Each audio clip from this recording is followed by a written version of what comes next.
Praise the lord. త్రిత్వదేవునికి నిత్యము మహిమయు ఘనతయు కీర్తి ప్రభావములు యుగ యుగములు కలుగును గాక. ఆమేన్.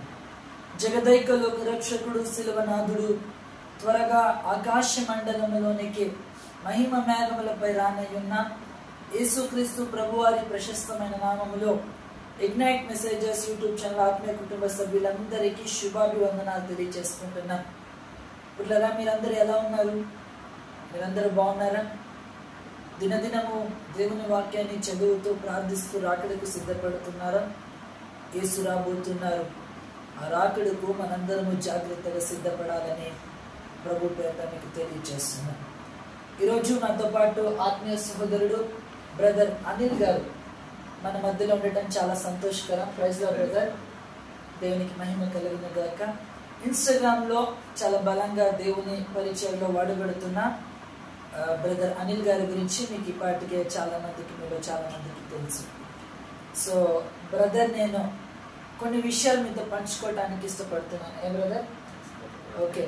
సో ముందుగానే చెప్తున్నాను, ఇది ఎలాంటి డిబేట్ కాదు. మళ్ళీ మీరు డిబేట్ అనుకోవద్దు, లేదా ఎవరినో విమర్శించడానికి, ఎవరినో ఎత్తిపడటానికి ఏర్పాటు చేసుకున్న ప్రోగ్రామ్ అని కూడా మీరు అనుకోవద్దు. జస్ట్ కొన్ని విషయాలు చెప్పుకోవడం. Okay brother? Okay, right. Brother, మన విశ్వాస జీవితంలో మనము బాప్తిస్మం తీసుకుని రక్షణ పొందుకుంటాం. ఓకే, మన పాపపు స్థితిని విడిచిపెట్టి పాప జీవితాన్ని విడిచిపెట్టుట కొరకు పశ్చాత్తాపడి కన్నీళ్లు కాచి ప్రభువుని సొంత రక్షకుడిగా అంగీకరించి బాప్తిస్మం తీసుకుని పరిశుద్ధాత్మ బాప్తిస్మాన్ని కూడా మనం పొందుకుంటాం.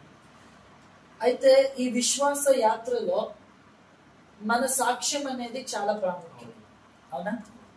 సో మనుషులైతే ఈజీగా సాక్ష్యాన్ని ఇచ్చేస్తారు, కానీ దేవుడి నుండి సాక్ష్యం పొందుకునేది ఉందే, అది చాలా కష్టమైన పని అని చెప్పచ్చు అంటారా? సో చాలా మంది కనబడుతున్నారు. అయితే దేవుని నుండి సాక్ష్యాన్ని పొందుకునేటట్లుగానే మన జీవితం, ఎవరి దగ్గరికి వెళ్ళడం కన్నా మన జీవితాన్ని మనం పరిశీలించుకుంటే అసలు దేవుడే స్వయంగా సాక్ష్యం ఇచ్చేటట్లుగా మన జీవితాలు ఉన్నాయా? ఏమంటారు మీరు? పరిశీలించుకోవాలి, ఖచ్చితంగా పరిశీలించుకోవాలి. పరిశుద్ధ గ్రంథంలో చాలా మంది గురించి దేవుడు కొంతమంది గురించి బయలుపరిచిన వాక్యంలో కూడా చాలా మంది గురించి రాయబడింది. కొంతమంది వ్యక్తుల గురించి మనం ఆ విధంగా అబ్రహాం తీసుకోవచ్చు మనం మొదటిగా. అయితే అలా స్వయంగా సాక్ష్యం ఇచ్చిన వ్యక్తుల్లో ఒక నలుగురు గురించి మన ఇగ్నైట్ మెసేజెస్ యూట్యూబ్ కుటుంబ సభ్యులకి కొన్ని విషయాలు చెప్పారు. ఓకే, సో దాంట్లో నలుగురిని ఎంపిక చేసుకోవడం జరిగింది. స్వయంగా దేవుడే సాక్ష్యం ఇచ్చిన నలుగురు వ్యక్తులను పెట్టుకుని సరిపోతుంది. మొదటిగా మనం అబ్రహాం తీసుకోవచ్చు. అబ్రహాం గారి విషయంలో దేవుడు సాక్ష్యం ఇస్తున్నారు. మనము యెషయా ప్రవచన గ్రంథంలో మనం చూస్తే 41:8 మనం చూసినట్లయితే, యెషయా ప్రవచన గ్రంథం 41:8 బ్రదర్ మీరు చదివి వినిపించండి, ఎందుకంటే నా దగ్గర కన్నడ బైబిల్ ఉంది కాబట్టి మీరు చదివి వినిపించాలి. యెషయా గ్రంథం 41:8 నా సేవకుడైన ఇశ్రాయేలు, నేను ఏర్పరచుకున్న యాకోబు, నా స్నేహితుడైన అబ్రహాము సంతానమా. చూడండి, ఇందులో వాక్యం మనకు తెలియజేస్తుంది, స్వయంగా దేవుడు తెలియజేస్తున్నారు. ఏ భక్తులు ఇప్పుడు యెషయా గారు రాస్తున్నారు, యెషయా గారు చెప్తున్నారా అబ్రహాం గురించి? అక్కడికి చాలా గ్యాప్ ఉంటుంది, అవునా? ఎన్నో తలలు వెళ్ళిపోయింది అప్పటికి అబ్రహాం నుండి అక్కడికి. సో ఇక్కడ దేవుడు మాట్లాడుతున్నారు, స్వయంగా దేవుడే మాట్లాడుతున్నారు. ఏమంటున్నారు? నా సేవకుడైన అబ్రహాం, నా స్నేహితుడైన అబ్రహాం అంటున్నారు. అసలు దేవునికి స్నేహితుడుగా అబ్రహాం ఉన్నారంట. స్వయంగా దేవుడు ఇస్తున్నారు సాక్ష్యం. ఈ సాక్ష్యం అంటే గొప్ప సాక్ష్యం. అబ్రహాము దేవుని చిత్తానికి చాలా లోబడ్డాడు. మనం కూడా పరిశుద్ధ గ్రంథంలో చూస్తాము, ఆదికాండంలో చాలా ఆయన గురించి రాయబడింది. ఇక్కడ చూసినట్లయితే తన సొంత కుమారుని బలి అడిగినప్పుడు కూడా అబ్రహాం దేవుని చిత్తానికి లోబడ్డాడు. అంటే తన కుమారుని కూడా ఏకైక కుమారుడు, ఎన్నో రోజులకు పుట్టిన సంతానం అది. ఆయన కూడా దేవుని చిత్తానికి లోబడి ఆయన ఏం చేసినాడు? సమర్పించడానికి సిద్ధమైనాడు. అయితే నేను అనుకున్నది ఏంటంటే, అబ్రహాం గారిలో ఉన్న విశ్వాసం ఎంత గొప్ప విశ్వాసం అంటే, ఒకవేళ నేను నా కుమారుని కనుక ఆ పర్వతం మీద బలిస్తే, బలిచ్చిన తర్వాత నేను ప్రభువా నా కుమారుణ్ణి బలి చేశాను కదా, బూడిద చేసేసాను కదా, ఆ బూడిదల నుండి నా కుమారుని లేపండి అని అడిగిన దేవుడు చేస్తారు అనేటంత విశ్వాసం ఉంది అబ్రాహాం. ఇలా కూడా మనం ఆలోచించవచ్చు. అసలు ఎంత అద్భుతమైన విశ్వాసం అది. అందుకే యోహాను సువార్తలో కూడా మనం చూడొచ్చు. యోహాను సువార్తలో 15:14 చాలా చక్కటి మాటలు రాయబడి ఉంటాయి. యోహాను 15:14 నేను మీకు ఆజ్ఞాపించిన వాటిని చేసిన మీరు నా స్నేహితులై ఉందురు. వాక్యం ఎంత చక్కగా క్లియర్ గా చెప్పేస్తుంది. స్వయంగా యేసునాథుడు చెప్తున్నారు, నేను మీకు ఏం చెప్తానో ఏం చేస్తారో అంటే ఆయన చెప్పడం అంటే ఏంటి, ఆయన మనసులో ఉన్న మాట. సో దేవుడిని మనసు మనకు అర్థమైనప్పుడు ఎలా అర్థమవుతుంది మనకు ఆయన మనసు అంటే వాక్యం చదవడం ద్వారా. ఎందుకంటే ఆయన మనతో ఏం మాట్లాడాలనుకున్నారో ఆ మాట్లాడాలనుకున్న విషయాలన్నీ కూడా వాక్యములో ఇమిడ్చి మనకి ఇచ్చారు. ఖచ్చితంగా ఆయన ఏవైతే ఆజ్ఞాపించాడో ఏవైతే చేయమంటాడో అవన్నీ మనం చేస్తే ఆయన స్నేహితులు బయలుపరిచినారు. అయితే దేవుని మనసు మనకు అర్థం కావాలి. అప్పుడే ఆయన మీద ఒక విశ్వాసం ఏర్పడింది. అబ్రహాముకు నేను చెప్పినట్లు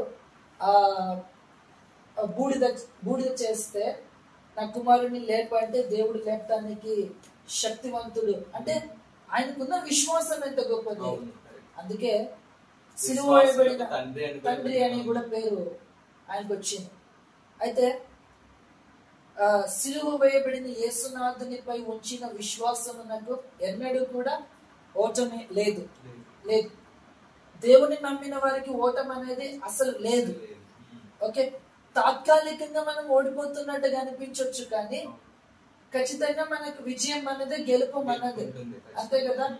అయితే ఇక్కడ ఆలోచింపదగ్గ విషయం ఏంటంటే, అంతకు ముందు చూస్తే అబ్రహాం గారు బలివ్వడానికి ముందు బలివ్వడానికి సిద్ధపడి వెళ్ళారు కదా. అంతకు ముందు గనుక చూస్తే అసలు బైబిల్లో ఎక్కడ కూడా దేవుడు చనిపోయిన వారిని లేపినట్లు అంతకు ముందు కనపడదు. కానీ అబ్రహాం గారిలో ఉన్న విశ్వాసం అంత గొప్పది. ఆయన దేవుడు ఏం చెప్పారో అది చేస్తున్నాడు. వాక్యమే చెప్పేసి లోబడిపోతున్నాడు. అంటే నువ్వేం ఎలా నడిపిస్తావు వాళ్ళ అంత, ఇంకా వేరే ఆప్షన్ లేదు. నిజంగా ఈ మెసేజ్ ని వీక్షిస్తున్న యంగ్స్టర్స్ అయి ఉండొచ్చు, ఎవరైనా విశ్వాసులు అయి ఉండొచ్చు, అసలు దేవుని ఆజ్ఞల ప్రకారంగా మనం నడుస్తున్నామా? ఇదిగో దేవునికి మనం ఇప్పుడు నేను అనిల్ బ్రదర్ కి స్నేహితుడిని అయిపోవాలంటే అనిల్ బ్రదర్ యొక్క మనసు నాకు అర్థం అవ్వాలి, నా మనసు అనిల్ బ్రదర్ కి అర్థం అవ్వాలి. అంతేనా? స్నేహితులంగా ఉంటాం. అట్లా మనము కూడా దేవుని మనస్సును మనం అర్థం చేసుకోవాలి. దేవుని మనస్సు మనకు అర్థమైతే ప్రాణం పోయిన ఆయన మనం విడిచిపెట్టలేము. ఏమంటారు? అంతే కదా. ఆయన ప్రేమ ఏంటి, అసలు ఆయన మనస్సు ఎంత గొప్పది, ఆయన ప్రేమ ఎంత గొప్పది, ఆయనలో ఉన్న లక్షణాలు ఎంత గొప్పవి. అసలు చాలా అద్భుతమైన లక్షణాలు. అందుకే దివ్య లక్షణములు కలిగిన దేవుడు అంటే ఆయనలో కొన్ని లక్షణాలు ఉన్నాయి. న్యాయం అయి ఉన్నారు, వెలుగై ఉన్నారు, పరిశుద్ధుడై ఉన్నారు, సర్వవ్యాపకత్వం అయి ఉన్నారు, ఆయన ప్రేమ అయి ఉన్నారు, జీవమై ఉన్నారు, అలాగే న్యాయమైనారు, సర్వవ్యాపి అయి ఉన్నారు, అనాది అనంతమైన అయి ఉన్నారు. అసలు ఇన్ని లక్షణాలు కలిగిన దేవుడు సర్వమానవారి కొరకు మనుషుని స్వరూపాన్ని ధరించుకుని లోకానికి వచ్చారు. అంటే ఆయన ప్రేమ ఎంత గొప్పది, మన పట్ల ఆయనకున్న బాధ్యత ఎంత గొప్పది. సో అంత గొప్ప దేవుడు ఆయన్ని మనం అర్థం చేసుకోవట్లేదు కాబట్టే మనం చాలా సార్లు పడిపోతున్నాం విశ్వాసం. దేవునికి స్నేహితులుగా అవ్వలేకపోతున్నాం. సో మనం ప్రధానంగా దేవుణ్ణి ఒక మెయిన్ కారణంతో ఎక్కడ మనం స్నేహాన్ని దేవునితో కోల్పోతున్నాం అంటే వాక్యాన్ని చదవడం ఆపేస్తున్నాం. అసలు వాక్య చదివినప్పుడే దేవుని మనస్సు మనకు అర్థమవుతుంది కదా. సో అలాంటప్పుడు వాక్యాన్ని చదవకుండా ఉంటే ఆయన మనసు మనకి ఎలా అర్థమవుతుంది, ఆయన వాక్యాన్ని మనం ఎలా పాటించగలం, ఆయన ఆజ్ఞల్ని మనం ఎలా పాటించగలం కదా. అది వీలుపడదు, మనసు తెలుసుకోవడం వీలుపడదు. అప్పుడు మన విశ్వాసంలో ఎదగడం కాదు కదా, ఉన్న అక్కడి నుండి పడిపోతాం ఇంకా. సో ప్రార్థన చేయడం ఒకటి. సో ఈ రెండు ఖచ్చితంగా మన పర్సనల్ లైఫ్ లో ఈ రెండు ఎమిడి ఉండాలి. మూడోది ఏంటంటే సన్నిధి చేయాలి. సన్నిధిలో మోకరించి దేవుని సన్నిధిలో ఒక వాక్యాన్ని బట్టి కనిపెట్టి మాట్లాడినప్పుడు దేవుడు తన మనస్సును మనకు అర్థమయ్యేట్టుగా చేస్తాడు. ఓకేనా? ఖచ్చితంగా దేవుని యొక్క మనసును తెలుసుకొని దేవుని ఆనుకుని ఉన్నట్లయితే అబ్రహాంని ఏ విధంగా హెచ్చించినాడో, అబ్రహాముకి ఏ విధంగా చెప్పినవి చేసుకుంటూ వచ్చాడు అబ్రహాము, మన జీవితంలో కూడా దేవునికి మనం లోబడినట్లయితే మనం కూడా ఆ రీతిగానే అబ్రహాము విశ్వాసులకు తండ్రి అయినాడు. కాబట్టి మనల్ని కూడా దేవుడు హెచ్చిస్తాడు. అబ్రహాంకు చేసిన వాగ్దానాలు చాలా ఉన్నాయి. ఇసుక రేణుల వలె తన సంతానాన్ని అభివృద్ధి చేస్తాడు. కాబట్టి మన జీవితంలో అబ్రహాం ఎట్లా లోబడినాడు, ఎట్లా ఉన్నాడో మనం కూడా ఆ రీతిగా ఉన్నట్లయితే మనల్ని కూడా దేవుడు వాగ్దానాలు ఇచ్చి ఆ రీతిగా నిలబెట్టే దేవుడుగా ఉన్నాడు. సో యంగ్స్టర్స్ కి మనం ఇచ్చే మెసేజ్ ఏంటంటే దేవుని మనసుని తెలుసుకోండి. వీళ్ళు చాలా మంది ఎక్కడ ఫెయిల్ అయిపోతున్నారు అంటే ఎవరెవరి దగ్గరకో వెళ్ళి ఎవరెవరి మనసు తెలుసుకోవాలనుకుని అక్కడ ఫెయిల్ అయిపోతున్నారు. నిజంగా కొంతమంది అలాంటి కార్యాల్లో పాల్పడినప్పుడు అసలు వాళ్ళ విశ్వాస ఉనికికి అర్థాన్ని పోగొట్టుకుంటున్నారు. అర్థమవుతుందా? కాబట్టి అబ్రహాం ఎలాగైతే సాక్ష్యాన్ని పొందుకున్నాడో దేవుని ద్వారా, అలా మనం కూడా సాక్ష్యాలను పొందుకునేటట్లుగా దేవుని ద్వారా సాక్ష్యాన్ని మనము దేవుని స్నేహితులమని సాక్ష్యాన్ని పొందుకునేటట్లుగా మనం ఉండాలి. దేవుడు అన్నారు ప్రభువు యోహాను సువార్త 15:14 ఎంత ఈజీగా ఉంది ఏమైపోతుందంటే లోక స్నేహము, లోక ప్రేమలు ఈ లోక పరంగానే ఆలోచిస్తున్నారు కానీ దేవునితో స్నేహితులు అయిదాము ఆలోచించట్లేదు. సో మనం ఎక్కడ స్నేహాన్ని కోల్పోతున్నామంటే, ఇప్పుడు ఆది కాండంలో మనం ప్రారంభంలో చూస్తే ఆదాము ఉన్నారు. వాళ్ళు కూడా దేవునికి మంచి స్నేహితులే కదా, కానీ దేవుడిచ్చిన ఆజ్ఞను అతిక్రమించారు. సో దేవునితో ఏమైపోయారు అంటే దేవునితో స్నేహాన్ని కోల్పోయారు. ఇప్పుడు స్నేహం అంటే ఏమనుకుంటారంటే దేవునితో స్నేహం అవసరమా, దేవునితో పరిచయం అవసరమా అంటే ఇప్పుడు మనము కొన్ని విషయాలు ఎట్లా అంటే తల్లిదండ్రులకు మన దగ్గర ఉన్న వాళ్ళకి చెప్పుకోకుండా స్నేహితునికి ప్రతిదీ చెప్పుకుంటాం. ఆ రీతిగానే దేవునితో స్నేహం కలిగి ఉన్నామనుకో, సంబంధం కలిగి ఉన్నామనుకో, ఆ రీతిగా మనం చెప్పుకునే వారిగా ఉంటాం. కాబట్టి స్నేహితుడితో దేవుడు అబ్రహామును పోల్చాడు. కాబట్టి సో దేవునితో స్నేహం అనేది చాలా అవసరం. ఎందుకంటే నిజమైన స్నేహితుడు ఆయన. ఆయన నమ్మిన వారిని ఎన్నడూ కూడా సిగ్గుపరిచే దేవుడు కాదు, నమ్మక ద్రోహం చేసేవాడు కాదు, మోసం చేసేవాడు కాదు దేవుడు. అసలు ఆయన అంటు పెట్టుకునే ఉంటే ఆయన మనతో ఉన్నారు, మనల్ని నడిపిస్తున్నారు అనేది మనకు అర్థమైపోతుంది. సో మనం చేయాల్సిందల్లా ఒకటే, దేవుడిని మన స్నేహితుడిగా చేసుకోవాలి. మన మనస్సు విప్పి దేవుని దగ్గర మాట్లాడాలి. సో ప్రార్థన చేసే టైంలో దేవుడు మనతో ఉంటారు, కానీ మనకు కనబడకపోవచ్చు, కానీ ఆత్మస్వరూపైన దేవుడు ఆత్మగా మనతో ఉంటారు. ఇప్పుడు మన మధ్యలో కూడా ఉన్నారు. కాబట్టి మనం ఏం చెప్పినా ఆయన వింటారు. ఆయన మనల్ని ఎలా మాట్లాడి బలపరచారో అలా మాట్లాడి బలపరుస్తూ ఉంటారు. కాబట్టి సో దేవునితో అలాంటి సత్సంబంధాలను కలిగి ఉన్నప్పుడు, ఆయన ఆజ్ఞలను వాక్యాన్ని పాటించినప్పుడు మనం కూడా దేవుని స్నేహితులం అయిపోతాం. ఎలా ఉంటాయంటే డిస్కస్ చేసిన కొలది, లోతుగా తవ్విన కొలది ఇంకా వస్తూనే ఉంటాయి. కాబట్టి మనము ఇంకొక భక్తుని దగ్గరికి వెళ్ళిపోతాం. జస్ట్ డిస్కషన్ కాబట్టి నెక్స్ట్ భక్తుని దగ్గరికి వెళ్ళిపోతాం. ఓకే, రెండో భక్తుడు మోషే గారు. అసలు మోషే భక్తుని గురించి దేవుడు ఇచ్చిన సాక్ష్యం ఏంటి చూద్దాం. సంఖ్యాకాండంలో మనం చూద్దాం బ్రదర్. సంఖ్యాకాండము 12:7 సంఖ్యాకాండము 12:7 మనం చూద్దాము. అతడు నా ఇల్లంతటిలో నమ్మకమైన వాడు. చూడండి, స్వయంగా దేవుడు ఇస్తున్న సాక్ష్యం ఏంటి? ఎవరి గురించి ఇస్తున్నారు ఇక్కడ? మోషే గారు. మొదటి వారు ఎవరు? అబ్రహాం. దేవునికి ఏమయ్యారు? దేవుడు ఏమని సాక్ష్యం ఇస్తారు? రెండు ఆయన మోషే గారు. నా ఇల్లంతటిలో నమ్మకస్తుడు. మనం కనుక జస్ట్ సంకీర్తనలో ఒక వచనాన్ని మనం చూస్తే 33:4 చూస్తే 33వ సంకీర్తన 4వ వచనంలో మనం గమనించినట్లయితే అక్కడ చాలా కొన్ని ప్రాముఖ్యమైన ఒక విషయం కనబడుతుంది మాకు. ప్రాముఖ్యమైన ఒక విషయం యథార్థమైనది, ఆయన చేయనదంతయు నమ్మకమైనది. ఆయన ఏం చేసినా నమ్మకమైన, అంటే మనం ఆయన నమ్మదగిన. అందుకే ఒక పాట ఉంటది, నిన్ను నమ్మినచో సిగ్గుపడనీయవు. ఇంకొక పాట బైబిల్ విషయంలో దేవదాసాయి గారు పాడుకున్నారు.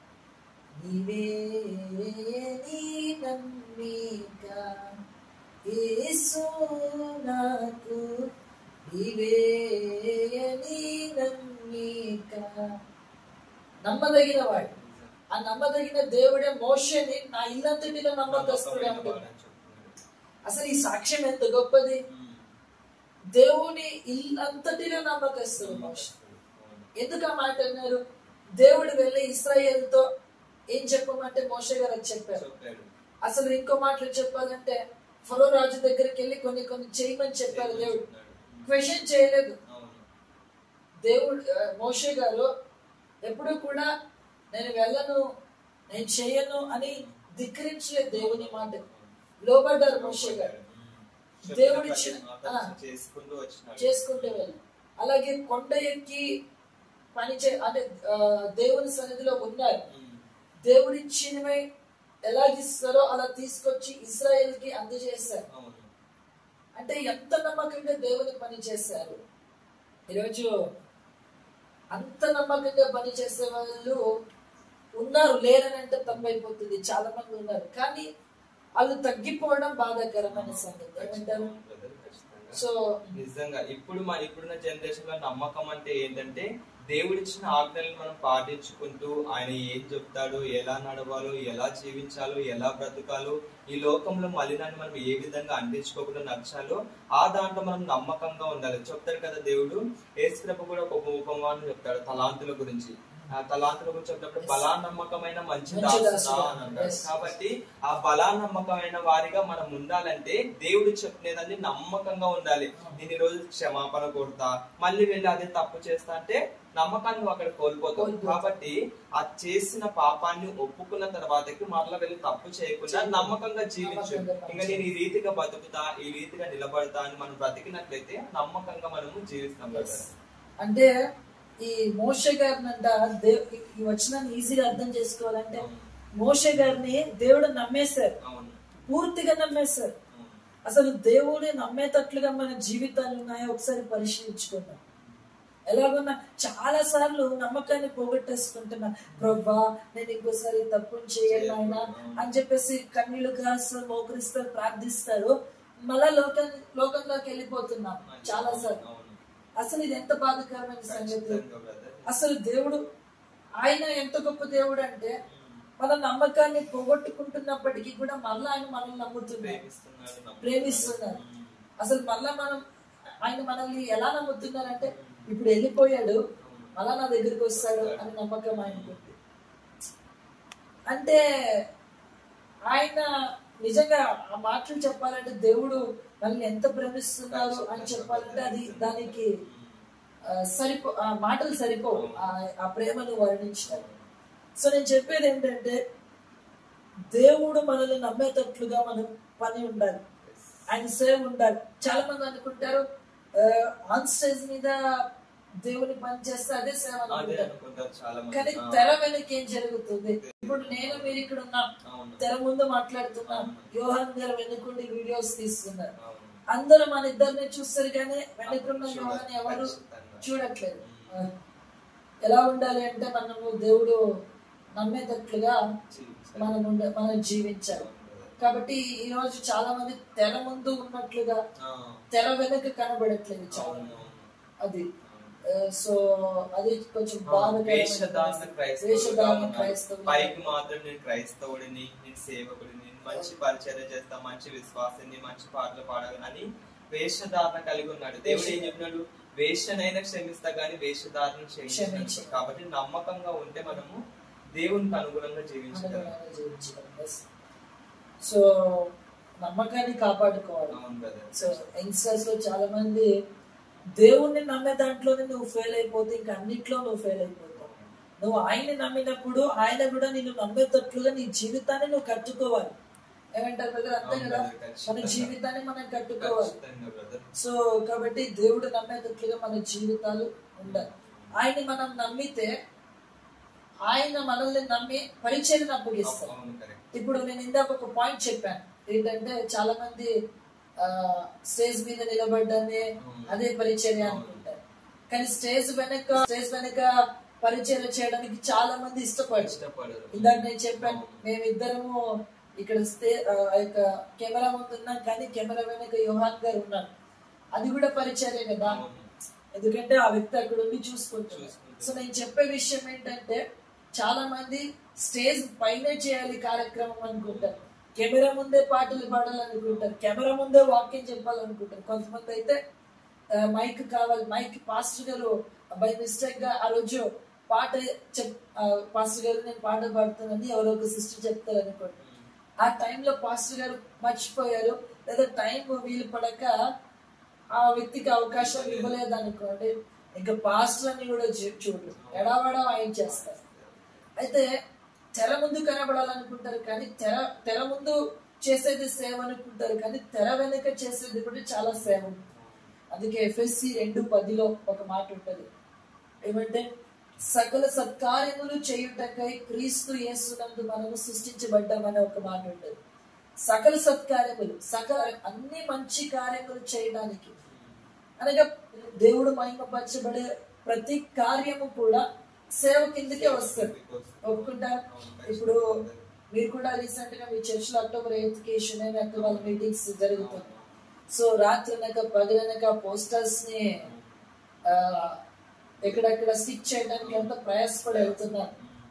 అసలు ఎంత గొప్ప పరిచర్య. మాత్రమే కాకుండా చాలా మంది ఎలాగైపోతున్నారు అంటే, దేవుడిచ్చిన పనిని నమ్మకంగా చేయలేకపోతున్నారు.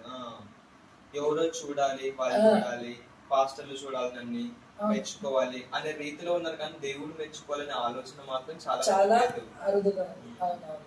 చాలా కొంతమంది ఉన్నారు, నేను పని చేస్తున్నా అంటే ఒక మనిషి చూడాలి, నన్ను మెచ్చుకోవాలి, అది చాలా మందిలో కనబడుతుంది. అయితే ఉప్పు అది మనం వంటలు వేస్తాం, కానీ ఉప్పు కనబడకపోయినా దానికి ప్రభావం కనబడుతుంది. అలాగే క్రైస్తవుడు అనే ఆయన ఎలాగుండాలి అంటే ఉప్పులాగా ఉండాలి, సేవలో కరిగిపోవాలి. ఆయన పని కనబడాలి, కానీ ఆయన కనపడకూడదు. ఓకే, సో నమ్మకంగా దేవుని పని చేయాలి. అది అన్నట్టుగా ఈ ప్రపంచంలో అన్ని వార్తల కంటే గొప్ప వార్త, శుభవార్త, యేసుక్రీస్తు ప్రభువుని గురించిన వార్త. చాలా మంది అనుకుంటారు, నేనేం పాస్టర్ కాదు కదా, నేను ఎందుకు వాక్యం చెప్పాలి, నేనేం పాస్టర్ కాదు కదా, నేను ఎందుకు సేవ చేయాలి, నేనేం పాస్టర్ కాదు కదా, నేను ఎందుకు కుటుంబ ప్రార్థనలోకి వెళ్ళాలి అనుకుంటారు. అది కాదు. మరికొంతమంది దారుణంగా ఎలాగుంటారంటే, సంఘంలో ఏదైనా కార్యక్రమం అనేది జరుగుతుందంటే నేనెందుకు చేయాలి, నువ్వు చేయవా, నేనే ఎందుకు చేయాలి బ్రదర్, మీరు చేయండి అంటారు. నేనేమనుకుంటానంటే, అసలు దేవుడు మనకి ఏ పరిచర్య అప్పగించినా అది యాదృచ్ఛికంగా మనకు దొరికింది కాదు. ఆ భాగ్యం దేవుని ఏర్పాటులో ఆ రోజు ఆ మందిరంలో చెత్త ఊడవాలి అనేది ఆయన దృష్టిలో ఉంటది. కాబట్టి ఆ ఆశీర్వాదాన్ని మనకు ఇవ్వడానికి ఆయన అక్కడికి నడిపిస్తారు మనకు, అంతేనా? సో కాబట్టి ఆయన ఏ పరిచర్య మనకు అప్పగించినా అది తెర ముందుండి చేసేదైనా తెర వెనకుండి చేసేదైనా, అలాగనేసి తెర ముందు ఉండి చేస్తే తెర వెనుక చేయక్కర్లేదంటే ఇది జరగదు. అసలు రెండు ఎలాగుంటాయంటే, ఒక బండికి 2 చక్రాలు వంటి అది ఉండాలి, ఇది ఉండాలి. కానీ నేను చెప్పేది ఏంటంటే, ఏ పరిచర్య చేసినా నమ్మకంగా చేయాలి. అసలు బలా నమ్మకమైన, ఇందాక మీరు చెప్పారు, బలా నమ్మకమైన మంచి దాసు అనేటట్లు మన జీవితాలు ఉంటాయి. చాలా మంది భక్తుల్ని మనం చూడొచ్చు. ఇదిగో పురుషోత్తమ చౌదరి గారు మీకు తెలిసిన ఆంధ్ర క్రైస్తవ కీర్తనలో చాలా పాటలు పురుషోత్తమ చౌదరి గారి పాటలు ఉంటాయి. అసలు ఎంత అద్భుతమైన ఆయన పాటలు రచించే వరాన్ని కలిగినటువంటి వారంటే అసలు మ్యాచ్లెస్ అన్నమాట. నేను చెప్పేది ఏంటంటే, ఆయన క్రీస్తుని అంగీకరించి రక్షణలోకి వచ్చిన తర్వాత పురుషోత్తమ చౌదరి గారు, సో ఆయన కుటుంబం ఆయన వెలివేసింది. ఒక ఆప్షన్ పెట్టినారు అతనికి, పురుషోత్తమ చౌదరి గారికి, నీకు యేసు కావాలంటే నువ్వు కుటుంబాన్ని వదిలేసి, నీకు కుటుంబం కావాలంటే నువ్వు యేసును వదిలేసాయి అంటారు. అసలు పురుషోత్తమ చౌదరి గారికి ఉన్న మొండి విశ్వాసం ఏంటి? అందుకే దేవుని పట్ల మనకి ఎప్పుడు మొండి విశ్వాసం ఉండాలి. మొండి, ఇప్పుడు మొండి పొట్టి పట్టుతారు కొంతమంది, నాకు ఇది కావాలంటే కావాలి, అలా మొండి పట్టు పట్టాలి. అందుకే మన ఆత్మీయ తండ్రి గారు ఎప్పుడు చెప్తారు, పట్టు పట్టరాదు, పట్టు పడితే పట్టు విడువరాదంట. అసలు విశ్వాసంలో పట్టు ఉండాలి. అసలు మొండి విశ్వాసం, దేవుణ్ణి ఎన్నొచ్చినా నేను విడిచి పెట్టను అనే ఒక తీర్మానం మనం తీసుకోవాలి. అదే తీర్మానాన్ని పురుషోత్తమ చౌదరి గారు తీసుకున్నారు. బ్రదర్, ఏం జరిగిందంటే ఆయన కుటుంబాన్ని విడిచిపెట్టి వచ్చేసారు. కొంత సువార్త కొరకు దండయాత్ర చేస్తారు. దాదాపు నాకు తెలిసి 3 సంవత్సరాల్లో కొన్ని 100 సంఘాలు ఆయన స్థాపించారు. అసలు ఎలా చెప్పులు లేవు ఆ టైంలో, చెప్పులు లేవు, చిరిగిపోయిన బట్టలు ఉన్న, తినకు, ఎండలకు, వానలకు, పగలనకు, రేయనకు అసలు సువార్త సేవ చేస్తూ చేస్తూ చేస్తూ చేస్తూ వెళ్ళిపోయారు. అక్కడ చెప్పడానికి సంఘాన్ని స్థాపించడం ఇట్లా చేసుకుంటూ వెళ్ళి అసలు ఆయనకి ఎంత ఘోరమైన పరిస్థితి అంటే అసలు తినడానికి ఫుడ్ కూడా ఉండేది కాదు. ఎవరైనా పెడితే తినటం, లేదంటే ఆగిపోవడం పురుషోత్తమ చౌదరి గారు. అయితే ఈ పురుషోత్తమ చౌదరి గారు ఒక రోజు ఒక ఊరికి వచ్చారు. ఒక ఇంటి ముందు నిలబడి, అమ్మ తింటానికి కాస్త నాకేమైనా ఉంటే పెట్టండి. అసలు ఆయన అడుక్కుంటుంది ఎవరింటి దగ్గర తెలుసా? తన సొంత ఇంటి దగ్గర. తన సొంత ఇంటి దగ్గర అడుక్కుంటున్నారు పురుషోత్తమ చౌదరి గారు. సో లోపల ఉన్న భార్య స్వరాన్ని విని గుర్తుపట్టింది అన్నమాట. ఓ, వచ్చినాడు ఎవరో కాదు, నా భర్త వచ్చినాడు. కాబట్టి ఇప్పుడు లోపల నుండి స్వరాన్ని గుర్తుపెట్టి ఏమైనా తినడానికి పెట్టమంటుంది కాబట్టి పెడదాంలే అనేసి లోపల నుంచి ఒక పళ్ళెంలో పులిహోర, అప్పుడే వండిన వేడి పులిహోర తీసుకొని బయటకు వస్తాను. భర్తను చూసి, అబ్బా నేను బయటికి వెళ్ళినా నా అప్పటికి కొన్ని 2-3 సంవత్సరాలు గడిచిపోయాను. వావ్, నా భార్యకు నేనంటే ఎంత ప్రేమ, చూడు అదిగో తను అనుకుంటున్నాడట, ఇదిగో నా కొరకు పులిహోర తీసుకొస్తుంది కదా అనుకుంటున్నాను. ఆయన గుమ్మంలో అట్లా నిలబడితే ఆ పులిహోర తీసుకొస్తుంటే ఆయన ఆశగా చూసుకున్నాడు. తీసుకొస్తుంది తినంగా ఆయన పక్క నుండి వెళ్ళిపోయి, కొట్ట ఉంటుంది కదా పశువులు కట్టేసే కొట్ట, అప్పుడే ఒక గేదె పేడేస్తే ఆ పేడ మీద తీసుకెళ్లి ఆ పులిహోరను పెట్టిందంట. ఇదిగో నీకు ఇదే ఎక్కువ తిను అనిందంట. కన్నీళ్ళు కార్చుకున్నారు పురుషోత్తమ చౌదరి గారు. ఆకలి తట్టుకోలేక పురుషోత్తమ చౌదరి గారు ఆ పులిహోరని తినేశారు. ఆ టైంలో రాసుకున్నారు బ్రదర్, యెహోవా నా తండ్రి గాడా, ఈ సూడు మా ఎన్నాగాడా అన్నట్టు రాసుకున్నారు. అసలు ఎంత నమ్మకంగా పరిచర్య చేశారు దేవునికి. ఇదే మీరు గొల్లపల్లి నతానియేలు చూసుకోండి. ఆయన కూడా సరాద్రి కాటన్ గారి ఆధ్వర్యంలో గోదావరి బ్రిడ్జ్ ప్రాజెక్ట్ నిర్మాణం చేస్తున్నారు. దాంట్లో ఆయన పని చేస్తున్నారు గొల్లపల్లి నతానియేలు. వారి తండ్రికి ఆయనకు ఉన్నటువంటి ఒక గొప్ప వరం, దేవుడు ఇచ్చిన వరం ఏంటంటే అప్పటికప్పుడే పాటలను కట్టేసి పాడేసేవారు. ఇలా ఏం చేసేవారు, పాటలు కట్టేసి పాడుతూ అక్కడ ఉండేవారికి సువార్త ప్రకటించేవారు. గిట్టని వారు కొంతమంది, ఒరే మత మార్పిడి చేసేస్తున్నారు ఏంటారు అనేసి ఆ గొల్లపల్లి నతానియేలు అనబడే అతన్ని కొట్టి బట్టలు తీసేసి చెప్పుల హారాన్ని ఒకటి కుట్టి మెడలో వేసి అతను ఎక్కడికి తీసుకెళ్లారంటే ఆ ముర్రముళ్ళ అనే ఒక గ్రామంలో ఊరి నడిబొడ్డుకు తీసుకెళ్ళారు. అక్కడ నిల్చోబెట్టారు. ఆయన ఎంత నమ్మకంగా దేవుడి పరిచయం చేస్తున్నారు. నిజంగా ఆయన విశ్వాసానికి ఒక పెద్ద ఫ్యాన్ అయిపోతారు. ఆ పరిస్థితిలో ఉన్నారు, అందరూ కొట్టేస్తున్నారు, చెప్పుల ఆహారాన్ని మెడలో వేస్తున్నారు. ఆ టైంలో నిలబడి దేవుని ప్రేమ ఇదిగో, దేవుని ప్రేమ ఇదిగో, చెలులార భావంబునను తెలియరే, కేవలము నమ్ముకొనినా పరలోక జీవంబు మనకబ్బునే. ఆ పాట పాడుకున్నారు. అసలు దేవుడు అంటే ఎంత నమ్మకమైన పరిచయం వాళ్ళు చేశారు. వీళ్ళనే కాదు, బైబిల్లో కూడా చాలా మంది కనబడతారు. ఫిలిప్ అయి ఉండొచ్చు, పేతురు గారు అయి ఉండొచ్చు, ప్రవక్తలు అయి ఉండొచ్చు. చాలా నమ్మకంగా దేవుని పని చేస్తారు. ఇది చెయ్యి అంటే చేస్తారు. కొన్ని సందర్భాల్లో మనము దేవుడు మన పైన ఉంచిన నమ్మకాన్ని మనం ఎలా నిలబెట్టుకోవాలంటే, ఆయన కొన్ని సందర్భాల్లో మనకి ఇష్టం లేని మార్గాల్లో ఆయన నడిపిస్తారు. సో అట్లా నడిపించినప్పుడు మనం ఓపికగా దేవుడు మీరు నడిపిస్తున్నారు, ఏదో రీజన్ ఉంది అని వెయిట్ చేసి ముందుకు సాగాలి. సో మనము ప్రభా ఏంది ప్రభా అని ప్రశ్నిస్తే చాలా కోల్పోతాం. అసలు దేవుడి మన మీద ఉంచిన నమ్మకాన్ని మనం కోల్పోతాం. ఏమంటారు? సో దేవుడు మనల్ని నమ్మేటట్లుగా బ్రతకాలి. అంతే. అట్లా బ్రతికినా కూడా దేవుడు సాక్ష్యం ఇస్తాడు. ఇంకో 2 విషయాలు నేను త్వరగా ఒక 10 నిమిషాల్లో ముగించేద్దాం. ఓకేనా? ఇక 3వ వ్యక్తి దగ్గరికి మనం వద్దాం. దావీదు గారి గురించి దేవుడిని సాక్ష్యం ఇస్తున్నారు. దీన్ని శ్రీ లూకా గారు అపోస్తల కార్యముల గ్రంథంలో మనకు చెప్తున్నారు. శ్రీ లూకా గారు మనం చూస్తే అపోస్తల కార్యముల గ్రంథంలో 13:22 మనకు కనబడతాయి ఈ విషయం.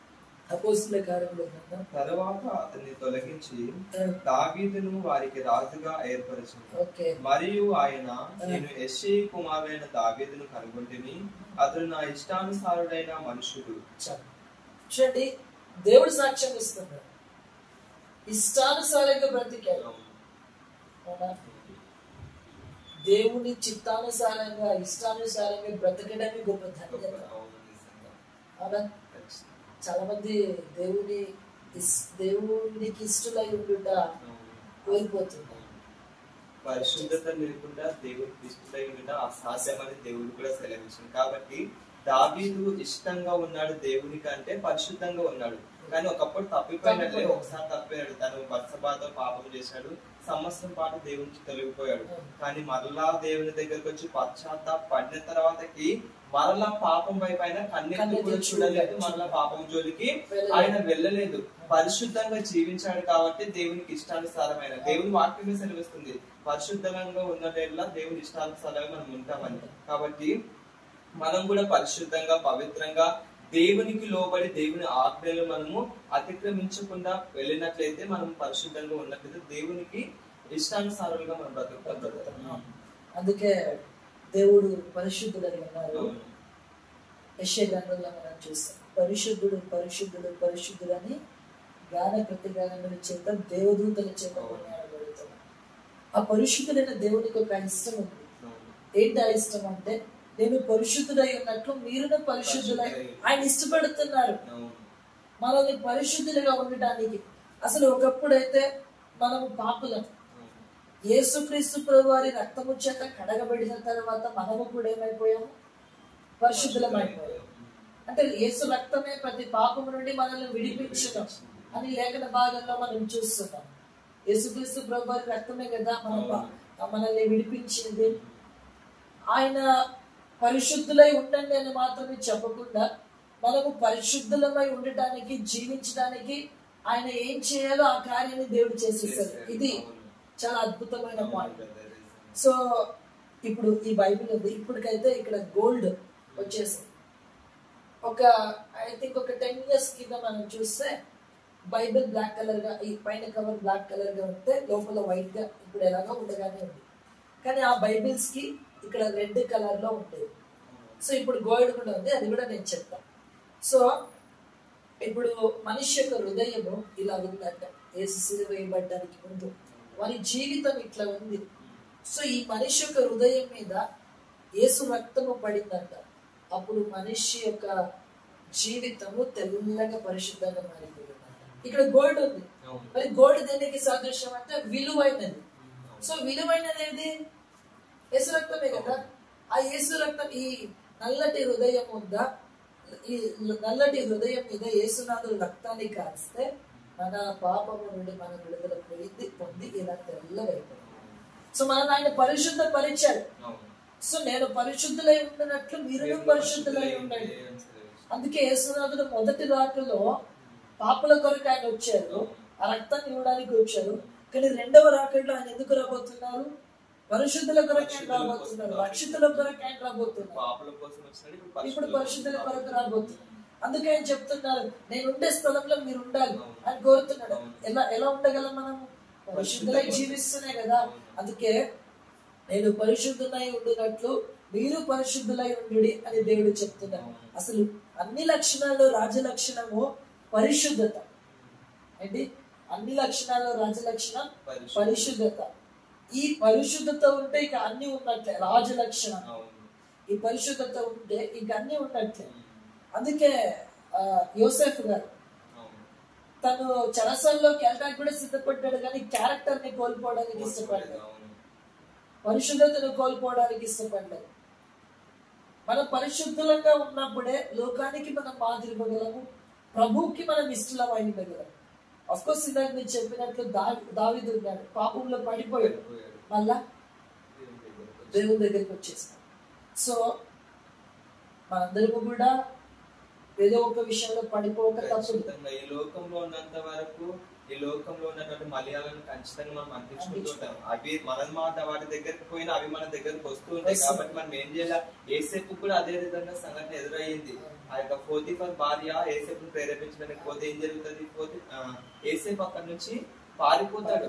మనం కూడా అంతే, పాపము అక్కడ జరుగుతుంది, ఒకవేళ అక్కడ ఉంది నేను పడిపోతా అని అనుకుని నీ గ్రహింపు వచ్చింది అనుకుని నువ్వు ఏం చేయాలి? అక్కడి నుంచి లేచి వెళ్ళిపోవాలి, దూరంగా వెళ్ళిపోవాలి. కాబట్టి ఆ యొక్క పరిశుద్ధత కోల్పోకుండా మనం పవిత్రంగా ఉండాలంటే అక్కడి నుంచి మనం వాటి జోలికి కానీ అక్కడ అవే మన దగ్గరకు వస్తే అక్కడ నుంచి మనం వెళ్ళిపోయే వారిగా మనం ఉండాలి. సో ఒక్క పాపపు ఆలోచన మనల్ని పాపులుగా మార్చేస్తుంది. పాపము చేయడమే పాపులుగా మార్చడం కాదు, పాపము గురించి అందరూ పాపులే కదా. సో పాపము చేయటమే కాదు, కానీ పాపము గురించి ఆలోచిస్తారు. జస్ట్ ఒక స్త్రీతో పాపం చేయడం కాదు, కానీ ఆమెను మోహపు చూపుతో చూస్తే చెప్పేస్తారు కదా. సో అలా పాపాన్ని గురించి ఆలోచించడమే మనం మానవు. లోకానికి కొన్ని పేర్లు ఉన్నాయి కదా, పాప లోకం అంటారు, చిక్కులు పెట్టే లోకం. అలా కాకుండా అపవాది అధిపతిగా ఉండి నడిపిస్తున్న లోకం.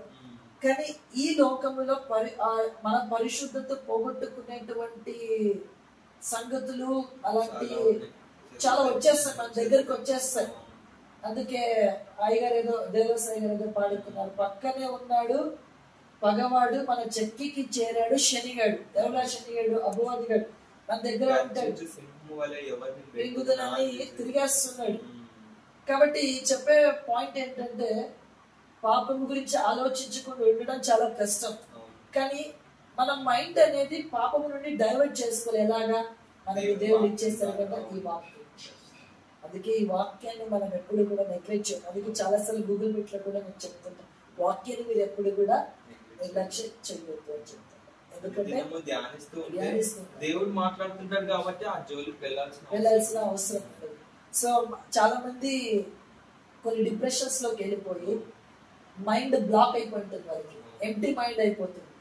అందుకే ఇంగ్లీష్ లో ఒక మాట ఉంటుంది, and empty mind is a devils workshop. అంటే ఖాళీగా మైండ్ ని ఉంచుకుంటే అక్కడ అపవాదిగా ఏదేదో దురాత్మ వాడు సిగ్గులేని వాడు దానికే తయారై నిలబడి ఉంటాడు. వాడు సిగ్గు లేకుండా సాతాను వాడు, సిగ్గు లేని సాతాను వాడు, బుద్ధి లేని సాతాను వాడు. అయితే నేను చెప్పే విషయం ఏంటంటే మనము అలాంటప్పుడు మన మైండ్ ని ఏ విషయంపై మనల్ని పాపంలో పెట్టేస్తుందో దానిపై కేంద్రీకరించకుండా వాక్యంపై కేంద్రీకరిస్తే చాలా బాగుంటుంది అనేది నా ఒపీనియన్. ఎందుకంటే మన మైండ్ అనేది డైవర్ట్ చేసుకోవాలి. సో వాక్యంపై మన దృష్టిని ఉంచినప్పుడు మనము ఇష్టలుగా జీవించగలం, పాపాన్ని జయించగలం. దావీదు ఏ విధంగా ఉన్నాడు, మనం కూడా ఆ రీతిగా ఇష్టానుసారంగా మనం మారుతాం. కాబట్టి దేవునికి ఇష్టలై ఉండాలి, విశ్వాసంతో ఉండాలి. అది ఇప్పుడు ముగ్గురిని చూసుకున్నాం. ఒకరు అబ్రహాం గారు. చెప్పండి, మీరు యూట్యూబ్ వ్యూవర్స్ చెప్పాలి, మాకు వినబడకపోయినా మీతో ప్రభువారు ఉన్నారు. చెప్పండి. ఫస్ట్ వన్ అబ్రహాం గారు. దేవుడు స్వయంగా సాక్ష్యం ఇస్తున్న నలుగురు వ్యక్తుల్లో ఒకరు అబ్రహాం గారు. ఆయన ఎవరు? దేవునికి స్నేహితుడు. రెండోది ఎవరండి? రెండో వ్యక్తి ఎవరండి చెప్పాలి? మోషే. ఎవరు మోషే? నా ఇల్లంతటిలో నమ్మకస్తుడని దేవుడు సాక్ష్యం ఇస్తున్నాడు. మూడో వ్యక్తి ఎవరండి? దావీదు, నా ఇష్టానుసారుడు అని దేవుడు సాక్ష్యం ఇచ్చినట్లుగా లేఖనంలో చూస్తాం. ఆఖరిగా ఒక పాయింట్ చెప్పేస్తున్నాడు. యోగు గారు, అసలు యోగు గారి గురించి అన్ని ఇస్తున్నారు దేవుడు. మొదటి వచ్చిన చెప్పండి, చాలా విషయాలు దేవుడు చెప్పేస్తున్నారు యోగు గారి గురించి. అసలు చాలా హ్యాపీ అనిపిస్తుంది నిజంగా అవి చూస్తుంటే. మనం కూడా అలాంటి జీవితాన్ని కలిగి ఉండాలని అనిపిస్తుంది. చెప్పండి బ్రదర్. ఊజు దేశమందు యోగు అని ఒక మనుషుడు ఉండెను. అతడు యథార్థవంతుడు. ఫస్ట్ పాయింట్ యథార్థవంతుడు, న్యాయవంతుడు. సెకండ్ పాయింట్ దేవుని యందు భయభక్తులు కలిగి, చెడుతనమును విసర్జించిన వాడు. ఫోర్త్ పాయింట్ అతనికి 7 కుమారులను. చాలు చూడండి, ఇక్కడ సాక్ష్యం ఇస్తున్నారు దేవుడు. ఎవరి దగ్గర చెప్తున్నారు ఈ మాటలు? ఎవరి దగ్గర చెప్తున్నాడు ఈ మాటలు అంటే సాతాన్ గారి దగ్గర చెప్తున్నాడు. ఊజు దేశమందు ఆ యోగు అనే ఒక మనుషుడు ఉన్నాడు. అతనిలో ఎన్ని క్వాలిటీస్ ఉన్నాయని దేవుడు చెప్తున్నాడు. అసలు ఫస్ట్ వన్ ఏంటి? యథార్థవంతునుడు. యథార్థత్వం ఉండాలి. ఏమంటే బ్రదర్, ఈ రోజు చాలా మంది యథార్థతను పోగొట్టుకుంటున్నారు. చిన్న చిన్న మాటలకి అబద్ధాలు, తప్పుడు మాటలు, లేకపోతే ఏదైనా చెప్తే చేయకపోవడం, యథార్థంగా ప్రవర్తించకపోవడం, ఆ రీతిగా జీవిస్తున్నారు. చెప్పేది ఒకటి, చేసేది ఒకటి. అలా చాలా మంది ఉంటారు. తెర మీద కనబడతారు కానీ తెర వెనుక అట్లా ఉండరు. చాలా మంది యథార్థత్వాన్ని ఎట్లా ప్రదర్శిస్తుంటారంటే సంఘంలో ఉన్నప్పుడు ఇలానే యథార్థంగా ఉన్నారేమో అన్నట్లు ఉంటారు. కానీ రహస్యాల్లో చూస్తే అసలు కొంతమంది ఎలా ఉంటారంటే దేవుని పని అయిష్టంగా చేస్తారు. దాంట్లో ఏ యథార్థత్వము ఉండదు. ఎదుటోనికి చెప్తారు ఇది కరెక్ట్ అని, కానీ వాళ్ళు చేస్తే మాత్రం వేరుంటది. అందుకే దేవుని పని చేసేటప్పుడు కూడా చాలా మంది చీపిరి పట్టుకొని మందిరాన్ని ఊడిస్తే, మాప్ పట్టుకొని మందిరాన్ని క్లీన్ చేస్తే ఏదో చిన్నతనాన్ని ఫీల్ అవుతారు. కొన్ని సంఘాలు ఎట్లుంటదంటే తక్కువ మంది ఉన్న సంఘం, ఒక 40-30 కుటుంబాలు ఉన్న సంఘాల్లో ఏం జరుగుతుందంటే ఒక లిస్ట్ అనేది వేస్తారు. ఈ వారం పలానా అనిల్ బ్రదర్ కుటుంబం, నెక్స్ట్ వారం పలానా యోహన్ బ్రదర్ వాళ్ళ కుటుంబం, నెక్స్ట్ వారం పలానా రాజు బ్రదర్ వాళ్ళ కుటుంబం. కొంతమంది అయితే ఇష్టంగా చేసేస్తారు, కొంతమంది అయితే ఏదో వచ్చిందిలే చేయాలిలే నేను చేస్తానంటారు. కానీ లోపల ఉడికిపోతుంటది వాళ్ళకి. నేను మందిరంలో చీపర్ పట్టుకోవడానికి అని దేవుని పనిని యథార్థంగా చేయట్లేదు. ఒక ఆమె చాలా పెద్ద ఉద్యోగంలో ఉందంట. ఆమె మాపింగ్ స్టిక్ తీసుకొని ఆ చర్చ్ అంతా క్లీన్ చేస్తుందంట, మీరు ఊడుస్తుందంట. ఊడ్చేసి మాప్ వేసింది మొత్తం. అందరూ చూస్తున్నారు, ఈమె ఎంత చక్కగా పనిచేస్తుంది కదా అనేసి చూసి వర్షిప్ అయ్యేసరికి అందరికీ తెలిసిందంటే ఆమె ఒక పెద్ద ఆఫీసర్. అసలు ఆమెలో ఉన్న యథార్థత్వం ఎంత బాగుంది. దేవుడు ఇచ్చిన పని యథార్థంగా ఒక పని విషయంలో కాకుండా మనం చెప్పే మాటల్లో కూడా యథార్థత్వం ఉండాలి. ఇది అవునా అవును, కాదా కాదు, బద్దలు అయిపోవాలి అంతే.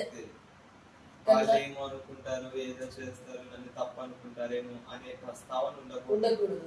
చాలా మంది మనలో కూడా ఏం చేస్తున్నారంటే బ్రదర్, చెప్పేది ఒకటి చేసేది కొంతమంది ఉంటారు. ఇప్పుడు వాళ్ళు చెప్పింది ఒప్పుకునే ధైర్యం కూడా ఉండదు కొంతమందికి. అలాంటి వాళ్ళని చాలా మంది నేను చూసిన. ఎలా ఉంటారు, పాస్టర్ గారిని ఏదో అనేసాడు, పాస్టర్ గారి దగ్గరికి వచ్చినప్పుడు నేను అలా అనలేదు అనేసి అంటారు. ఎక్కడుంది యథార్థంగా? నేను బెంగళూరు క్రోమాలో వర్క్ చేస్తున్నప్పుడు టైం సరిపోవట్లేదు నాకు. 12:30 to 9:30 దాకా నా షిఫ్ట్, ఆఫ్టర్నూన్ 12:30 to 9:30 దాకా. సో మధ్యలో 30 minutes గ్యాప్ ఉంటుంది ఆఫ్టర్నూన్ భోజనానికి. ఈవినింగ్ 15 minutes టీక్ అనేసి ఉంటుంది. సో ఇంకా డ్యూటీ చేసి వెళ్ళిపోవడం, అలసిపోతాం. ఎందుకంటే 9 hours కంప్లీట్ గా నిలబడాలి క్రోమాలో. సో అది అయిపోయిన తర్వాత లేట్ నైట్స్ నిద్రపోవడం. ఆ దాదాపు 1 year కింద సో నా ప్రేయర్ లైఫ్ తగ్గిపోతా ఉంది. సో ఒకరోజు నేను ప్రే చేసుకోవడానికి కూర్చున్నా. అప్పుడు దేవుడు నాతో మాట్లాడిన విషయం ఏంటంటే, నువ్వు అక్కడ అంటే పని చేయొద్దని దేవుడు చెప్పలే, పని చేస్తావా చేసుకో, కానీ నువ్వు నాకు దూరం అయిపోతున్నావు అనేది. రెండోది దేవుడు చెప్పిన మాట ఏంటంటే, ఇదిగో నేను నీ సేవ కొరకే నేను నిలవబెడుతున్నాను, నువ్వు ఇక్కడ ఉండటం నా చిత్తం కాదు అనే సమయంగానే నేను ఇప్పటికీ మీరు అక్కడ వైట్ ఫీల్డ్ క్రోమాలో వెళ్ళి మీరు అడిగితే, white field Siddhapur Croma store బెంగళూరులో మీరు అడిగితే నేను రెసిగ్నేషన్ లెటర్ ఇచ్చినట్లు ఇప్పటికి కూడా ఉంటుంది అక్కడ. మీరు వెళ్ళి చూస్తే వాళ్ళకి ఏం చెప్పలేదు, వచ్చేసినాను. కాబట్టి ఆ మాటను పట్టుకొని ఒక బ్రదర్, చాలా ఫ్యామిలీ మెంబర్స్ లాగా మేము అనుకున్నాం. వాళ్ళు కొంతమంది దగ్గరికి వెళ్ళి చెప్పిన మాట ఏంటంటే, బ్రదర్ అతను దేవుని పిలుపు లేదు, ఏం లేదు, అన్ని పుట్టించుకొని చెప్తాడు అనేసి నన్ను కూర్చున్నారు. కానీ నేను డైరెక్ట్ గా అతను అడగలేదు, కానీ అతనితో మాట్లాడినప్పుడు ఎవరన్నారు, తను అననట్టుగానే మాట్లాడాడు, యథార్థత్వం లేదు అతను. చాలా మంది ఇలానే ఉన్నారు కదా బ్రదర్, సేవకుల్లో కూడా చాలా మంది ఇట్లానే ఉన్నారు. ఇది బాధాకరమైన సంగతి. సో ఫస్ట్ పాయింట్, యథార్థంగా మనం ఉండాలి. అసలు కుండబద్దలు అయ్యేటట్టుగా మాట్లాడాలి. ఏమంటారు మీరు? అంతే కదా. సో రెండో పాయింట్ ఏంటి? న్యాయం. అసలు దేవుడు మన జీవితంలో ఎన్నో కార్యాలు చేస్తాడు. ఎన్నో కార్యాలు చేస్తే ఒక్క కార్యాన్ని దేవుడు డిలే చేస్తే వెంటనే ఏమంటాము, ప్రభు ఏంది ప్రభు నువ్వు ఉంటే ఇలా ఎందుకు చేస్తావు అనేస్తాం. ఇది న్యాయం అంటారా? ఎందుకంటే ఎన్నో చేశారు దేవుడు, చెయ్యని ఒక్కదానా, చేసిన మేళ్ళని మర్చిపోతారు, కానీ చేసిన చేయని ఒక్క చిన్న పనిని పట్టుకొని దేవుడిని ప్రశ్నిస్తారు. ఎంత న్యాయం ఇది? ఇప్పుడు సిలువకు మనం వెళ్ళాలి. వాస్తవంగా నా పాపాలను బట్టి నేను వెళ్ళాలి, కాబట్టి నాకు బదులుగా ఆయన సిలువ మీద మరణించాడు. ఆయన నా కొరకు ఈ లోకానికి వచ్చాడు. తండ్రి కుడి పార్శ్వాన్ని విడిచిపెట్టకూడని భాగ్యం ఎంచుక ఈ లోకానికి వచ్చాడు. ఇన్ని మనకు చేశారు, అడగకుండానే గాలి ఇచ్చారు, నీరు ఇచ్చారు, నిప్పిచ్చారు, ఉప్పిచ్చారు, పప్పు ఇచ్చారు, అన్ని ఇచ్చారు, సమస్తం ఇచ్చేశారు. అయితే ఇవ్వని ఏదో ఒక్క దాన్ని పట్టుకొని ప్రభువాన్ని ప్రశ్నించడం ఎంత న్యాయం అంటారు? అది సమంజసం కాదు కదా. కాబట్టి ఆయన ఎలా న్యాయంగా ఉన్నారు, ఏది ఇచ్చినా మన మంచికి, ఏది ఇవ్వకపోయినా మన మంచికి. కాబట్టి మనము ఏదో ఇవ్వలేదని ప్రభువాన్ని మనము పక్కన పెట్టేస్తే అది ఎంత న్యాయంగా, ఎంత సమంజసం.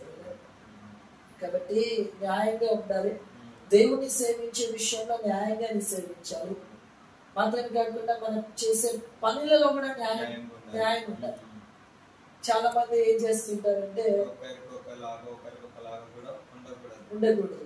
నా దగ్గర కదా వీరికి ఒక్కటే కరెక్ట్ చెప్తా, తప్పు చెప్తా, వాడు చేసిన తప్పు కాదు, వీడు చేసిన రైట్ అనే విధంగా కూడా ఉండకూడదు. సో కొంత ఒక బుక్ నేను చదివితే, ఒక పాస్టర్ గారు ఉన్నారు. ఆ పాస్టర్ గారు సంఘానికి తప్పుగా లెక్క అప్పచెప్పి దశమ భాగాలు తీసేసుకుంటున్నారు. అంటే దేవుని పరిచర్య న్యాయంగా చేయడం ఎక్కడుంది? న్యాయం ఎక్కడుంది మనలో? దేవుడు న్యాయం అయి ఉన్నారు. ఆయన దాన్ని న్యాయంగా ఏళ్ళ శక్తి గలవాడు, సత్తగలవాడు దేవుడు. So what I mean to say అంటే, దేవుడు న్యాయమైనట్లుగా ఆయనలో ఉన్న ఒక లక్షణాల్లో ఒక లక్షణం ఏంటంటే న్యాయమైన. సో ఆయన న్యాయమైనట్లుగా మనము కూడా న్యాయంగానే ఉండాలి. న్యాయం ఇప్పుడు అన్యాయంగా యూదా ఇస్కరియోతు చేసినారు. సో 30 వెండి నాణేలకు తన గురువుని, తండ్రి లాంటి గురువుని అప్పగించేశాడు. తర్వాత బాధపడ్డాను అనుకోండి, అది వేరే సంగతి. ఒకసారి అన్యాయం చేస్తే అన్యాయం అంతే కదా. ఇప్పుడు నేను మీరున్నాను, ఇప్పుడు నేను మీ విషయంలో అన్యాయం చేసిన టైంలో కొంచెం దూరమై మళ్ళా నేను మీ దగ్గరికి వస్తే మీరు నన్ను రుచి చేసుకుంటారు, కాదనట్లేదు. కానీ నేను అన్యాయస్తుంది అనే ముద్ర పడిపోయి ఉంటుంది. సో మూడో పాయింట్ ఏంటి? దేవుని యందు భయభక్తులు కలిగి చెడుతనాన్ని విసర్జించుకోవాలి. ఈ యొక్క యోగు భక్తుల్లో మూడవ ఏముందంటే దేవుని యందు భయభక్తులు కలిగి ఉన్నాడు. అంటే భయము వేరు భక్తి వేరు. భయము భక్తి రెండు కలిగినది. కొంతమంది ఎట్లుంటారంటే దేవుని యందు భయం ఉంటది, అంటే ఇది భక్తి ఉంటది, ఇది తప్పు చేస్తే దేవుడు నన్ను శిక్షిస్తాడు ఇట్లుంటారు అని అంటారు. కానీ భక్తి ఉండదు. ప్రార్థన చేయాలి, పూజించాలి, దేవుని ఆరాధించాలి, దేవుని స్తుతించాలి, దేవుని మహిమపరచాలి అనే రీతిగా మాత్రము ఉండరు. రెండు వేరు వేరుగా తీసుకుంటారు అనమాట. కొంతమంది ఎట్లుంటారంటే భక్తి ఉంటది, పొద్దున ప్రార్థన చేస్తారు, నైట్ ప్రార్థన చేస్తారు, మధ్యాహ్నం ప్రార్థన చేస్తారు, అన్ని రకాలుగా ప్రార్థనలు చర్చిలో ప్రతి దాంట్లో పాల్గొంటుంటారు. కానీ భయం ఉండదు. అంటే వారు చేసే పాపాలు చేస్తూ ఉంటారు, లోకంలో బ్రతుకుతుంటారు, మాట్లాడేది మాట్లాడుతుంటారు, చెప్పేది చెప్తుంటారు, వినేది ఉంటుంటారు, చూసేటివి చూస్తుంటారు. అది భయం లేకుండా వాళ్ళు ఏం చేస్తారు, ప్రవర్తిస్తున్నారు ఇప్పుడు చాలా. కాబట్టి ఏం చెప్తారంటే ఇక్కడ భయము భక్తి రెండు ఉండాలి. యోబు ఎలా ఉన్నాడు, భయభక్తులు రెండు కలిగి ఉన్నాడు. కాబట్టి మనము కూడా మన జీవితంలో సగం ఉండి సగం భక్తి ఉండి భయం లేకుండా ప్రవర్తించినా వేస్ట్. భయం ఉండి భక్తి ఉండి భయం లేకుండా ప్రవర్తించినా కూడా వేస్ట్ అని దేవుని యొక్క వాక్యం కూడా మనకు సెలవిస్తుంది. ఇంకోటి ఏంది, చెడుతనమును విసర్జించిన వాడు. సో ఇక్కడ భయభక్తులు అనే పాయింట్ దగ్గర ఒక విషయం చెప్పడానికి ఇష్టపడతాను. ఈ భయము భక్తులు మీరు చాలా చక్కగా వివరించారు, నేను వివరించాల్సిన పని లేదు. అయితే నేను చెప్పే విషయం ఏంటంటే భక్తులాగా అయిపోయిందంటే ఈరోజు శుక్రవారం భక్తులు ఎక్కువైపోయినారు, వారపు భక్తులు ఎక్కువైపోయినారు. ఏంటి ఈరోజు శుక్రవారం అంటే మటన్ తినకూడదు, చికెన్ తినకూడదు అంటారు. శుక్రవారం రోజు మటన్ తినకూడదు, చికెన్ తినకూడదు అని తెలిసిన మీకు శుక్రవారం రోజు ప్రార్థన చేసుకోవాలి అనేది ఎందుకు తెలీదు? అంటే శుక్రవారం రోజు మాత్రమే ప్రార్థన చేసుకోవాలా? దేవుడు సృష్టించినప్పుడు ప్రతిరోజు కూడా మంచిదని చూసినావు, ప్రతిరోజు స్తుతించాలి. శుక్రవారం రోజు భక్తిని కనపరచడం కాదు. ఆదివారం రోజు మాత్రమే ఆదివారం విశ్రాంతి దిన మందిరంలో ఖచ్చితంగా కనబడాలి, సంఘంగా కూడుకుంటాం, దేవుణ్ణి స్తుతిస్తాం, అది భక్తిలో ఒక భాగమే కాదనట్లేదు. కానీ చాలా మంది ఈ ఆదివారం తెరిచిన బైబిల్ని వచ్చే ఆదివారానికి గాని తెరవరు. కొంతమంది అంటే ఈరోజు శుక్రవారం కాబట్టి నేను నాన్ వెజ్ తినను. ఓకే, అది నీ సమర్పణ, నీ తీర్మానం, నేనేమనను. కానీ శుక్రవారం రోజు నాన్ వెజ్ తినకూడదని తెలిసిన నీకు శుక్రవారం రోజు ప్రార్థించాలి అనేది ఎందుకు తెలియదు? అంటే శుక్రవారం రోజు మాత్రమే కాదు, ప్రతిరోజు భక్తి అనేది అది ఆచారానికి సంబంధించింది కాదు, ఆత్మీయ జీవితానికి సంబంధించింది. ఒప్పుకుంటారా? సో కాబట్టి భక్తిలో ఉన్నత స్థితికి ఎదగాలి. ఎలా ఎదగగలమంటే దేవునితో మరింత సమయాన్ని గడిపినప్పుడే భక్తిలో ఎదగగలం. శుక్రవారపు క్రైస్తవులుగా, ఆదివారపు క్రైస్తవులుగా అట్లా కాకుండా, ఆచార సంబంధమైన క్రైస్తవులుగా కాకుండా ఆత్మ సంబంధమైన క్రైస్తవులుగా ఉండాలి. రెండోది భయం, పాపద్వేషం. యెహోవా యందు భయము కలిగి ఉన్నప్పుడు ఆ భయం అంట పాపద్వేషాన్ని పుట్టిస్తుందంట. ఇందాక మనం చెప్పుకున్నట్లు ఎగ్జాంపుల్ యోసెఫ్. సో భయము భక్తి ఈ రెండు ఉండాలి. భయము లేని భక్తి ఉండకూడదు, భక్తి లేని భయం ఉండకూడదు. ఒప్పుకుంటారా? సో భయము భక్తి రెండు ఉండాలి. మీరు ఇందాక చెప్పినట్లు చాలా భక్తి ఉంటుంది ఒక వ్యక్తి, కానీ తాగేస్తూ ఉంటాడు. చర్చకొచ్చినప్పుడు కూడా తాగేసి వచ్చిన వాళ్ళు చాలా మందిని చూస్తాం. దేవుడు అంటే భక్తి ఉంది, కానీ భయం ఎక్కడా? అసలు ఆలోచించాలి కదా. అసలు భయము భక్తులు రెండు కలిగి ఉన్నారు. సో అప్పుడే మనము కూడా యోబులాగా సాక్ష్యాన్ని పొందుకునే వారంగా మనం ఉంటాం. సో దేవుని యందు భయము కలిగి ఉండడం మనం నేర్చుకోవాలి. అప్పుడే పాపాన్ని మనము విసర్జించగలము. భక్తిలో ఉన్నత స్థితికి మనము ఎదగగలం. భక్తిలో ఉన్నత స్థితికి వెళ్ళాలి, ఉన్నత స్థితిలో ఉండాలి. అందుకే మోషే గారు కొండెక్కారు. ఎక్కింది మోషే గారు మాత్రమే కాదు, మోషే గారి భక్తి కూడా కొండెక్కింది. ఓకేనా? సో అంత ఉన్నత స్థాయికి రీచ్ అయిపోయాడు. ఫైనల్ పాయింట్, చెడుతనమును విసర్జించిన వాడు. విసర్జించడానికి విడిచిపెట్టడానికి చాలా తేడా. విడిచిపెట్టడం అంటే ఏంటి? ఇప్పుడు నా దగ్గర వాచ్ ఉంది, నేను కావాలనే కింద పాడేస్తాను, అది విడిచిపెట్టడం. లేదా వదిలేస్తాను అనుకోండి తెలియకుండా, మళ్ళా నేను దాన్ని తీసుకుంటాను, అది విడిచిపెట్టడం. విసర్జించడం అంటే ఏంటంటే దాని జోలికి వెళ్ళకుండా ఉండడం. ఇప్పుడు ఉమ్మును విసర్జిస్తాం, ఉమ్ము జోలికి మనం వెళ్తామా? ఎంత బాగుంటుంది కదా అని మనం ఏమైనా టచ్ చేస్తామా? అట్లా ఇప్పుడు మలమూత్రాలు విసర్జిస్తాం, వాటి జోలికి వెళ్తామా? వెళ్ళాం. అలాగే ఉమ్మును మలమూత్రాలను ఎలా విసర్జించేస్తామో వాటి జోలికి వెళ్ళమో. విసర్జించడం అంటే మనము విడిచిపెట్టిన పాపాల జోలికి మనం మరలా వెళ్ళకూడదు. యేసు రక్తమును బట్టి మనం ఏమైపోయాం? శుద్ధులం అయిపోయాం. యేసు రక్తాన్ని బట్టి మనము పాపము నుండి విడుదలను పొందుకున్నాం. యేసుక్రీస్తు ప్రభు వారి రక్తమే ప్రతి పాపము నుండి మనలను విడిపించునని వ్రాయబడి ఉన్నది. సో యేసు రక్తమే మనల్ని శుద్ధి చేసినప్పుడు, మన పాపాన్ని యేసు రక్తంలో కడుక్కొని ఒప్పుకొని వాటిని విసర్జించినప్పుడు మళ్ళా పాపం జోలికి వెళ్ళకూడదు. అతని పాపాన్ని చెప్పాలి. గలీస్తాన్ని ముట్టుకోలేదు. ఏదైనా మనకి నీట్నెస్ లేని కనిపించినా కదా ఏమంటే చీ అని అంటాం. అట్లనే పాపాన్ని కూడా మనం ఆశ్రయించుకోవాలి. దాని జోలికి వెళ్ళకుండా బా అదే ఆ పాపమా నేను చేయనబ్బా అనే రీతిగా మనము నిర్ణయించుకోవాలి. దాని జోలికి వెళ్ళకూడదు, ఆ రీతిగా ఉండాలి. రైట్. సో పాపాన్ని విసర్జించాలి. అట్లా విసర్జించినప్పుడే మనము దేవుని ద్వారా సాక్ష్యాన్ని పొందుకునే వాళ్ళని కూడా భక్తిని కాపాడుకుంటాం. అది మన భక్తినే కాపాడుకోవాలి. అప్పుడే ఈజీగా రాకడకు సిద్ధపరచబడతాం. కాబట్టి సో భక్తుల గురించి ఇంతమంది దేవుడు స్వయంగా సాక్ష్యం ఇచ్చిన భక్తుల గురించి ఇప్పుడు నలుగురిని మేము వచ్చాం. ఫైనల్ పాయింట్ ఏంటంటే నీ నా జీవితం దేవుడు సాక్ష్యం ఇచ్చేటట్లుగా ఉన్నాయి.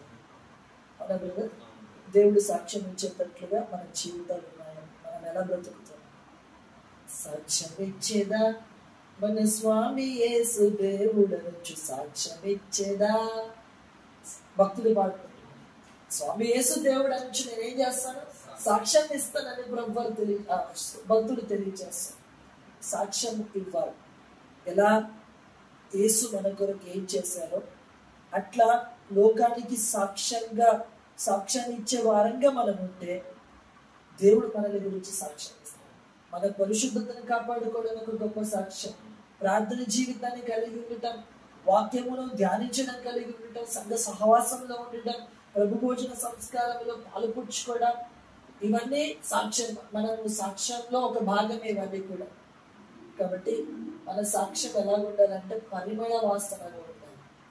సో నేను చెప్పేది ఏంటంటే యంగ్స్టర్స్ అనేవారు ఎవరైనా ఉండొచ్చు, ఈ వీడియో చూస్తున్న వారు ఎవరైనా ఉండొచ్చు. సో దేవుడు మనల్ని గురించి సాక్ష్యం ఇచ్చేటట్లుగా మన జీవితాలు ఉన్నాయని ప్రశ్నించుకుందాం, పరిశీలించుకుందాం. ఇట్లా గొప్ప సాక్ష్యాన్ని కలిగి ఉన్న వారి కొరకే యేసు రాబోతున్నారు. మన కొరకు అర్థం కాచి ప్రాణం పెట్టిన యేసునాథుడు నేను ఇద్దరు చెప్పినట్లు పరిశుద్ధుల కొరకు రాబోతున్నాను. మళ్ళా పాపల కొరకు కాదు, పరిశుద్ధుల కొరకు. ప్రతి మోకాల్లో ఆయన ఎదుట వంగి తీరాలి. సో కాబట్టి నేను చెప్పేది ఏంటంటే యేసు రాబోతున్నాం. నలుగురిని మనం విన్నాం ఇప్పుడు. సో ఆ నలుగురిని దేవుడు వారి పక్షంగా సాక్ష్యం ఇస్తున్నారు. సో మన పక్షంగా కూడా దేవుడు సాక్ష్యం ఇచ్చేటట్లు మన జీవితాలు మనం కట్టుకుందాం. సమయాన్ని వృధా చేసుకోవద్దు. యేసు రాబోతున్నాం. యేసులాగా భక్తులెల్ల ఎగిరిపోదురు, దోష జనులు ధరణిలోన మిగిలిపోదురు. అంతేగా, దోష జనులందరూ ధరణిలో మిగిలిపోతారు. మనం విడువబడే వారంగా కాకుండా ఎత్తబడే వారంగా మనం ఉండాలి. చాలా విషయాలు ఉంటాయి. సో ప్రభుత్వం అయితే మళ్ళా మేము ధ్యానిస్తాం. ఓకేనా? సో ఫైనల్ గా ఒక విషయం యవనస్తులకు కానీ అందరికీ చెప్పే విషయం ఏంటంటే ఆర్ఆర్కే మూర్తి గారు ఒక మాట అన్నారు, మన ప్యాషన్ మన ఫ్యాషన్ రెండు క్రీస్తు అయి ఉండాలంట. మన ప్యాషన్ క్రీస్తు అయి ఉండాలంట, మన ఫ్యాషన్ కూడా క్రీస్తు అయి ఉండాలంట. సో అట్లా మన ఫ్యాషన్ క్రీస్తునిగా చేసుకుని మనం జీవించాలి పిల్లరా. సో ఫైనల్ గా ఇగ్నైట్ మెసేజెస్ యూట్యూబ్ ఛానల్ ఆత్మీయ కుటుంబ సభ్యులకి బ్రదర్ అనిల్ గారు ఫైనల్ గా ఇప్పుడు మనం చాలా విషయాలు డిస్కస్ చేసుకున్నాం. సో ఏం చెప్పాలనుకుంటున్నారు?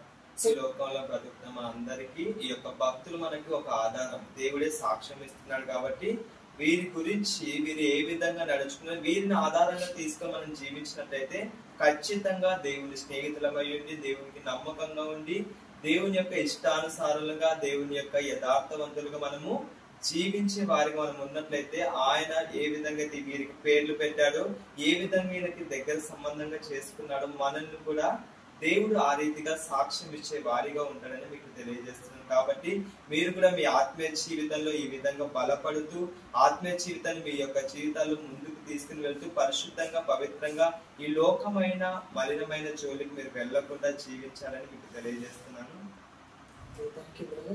సో ఎలాగో ఎండింగ్ లోకి వచ్చేసినాం కాబట్టి ఒక 2 నిమిషాలు అనిల్ బ్రదర్ గారు ప్రార్థిస్తారు. తర్వాత నేను కూడా ప్రార్థన చేసి క్లోజ్ చేసుకున్నాను. పరిశుద్ధుడా, ప్రేమ గల దేవ, కృపగల తండ్రి, నీకు వందనములు స్తోత్రములు నైనా తండ్రి. మరి దేవా తండ్రి, ఇంతవరకు ప్రభా తండ్రి ఈ యొక్క దేవా తండ్రి సమావేశంలో తోడుగా నీడగా ఉన్నావు. అందుని బట్టి వందనములు నైనా తండ్రి.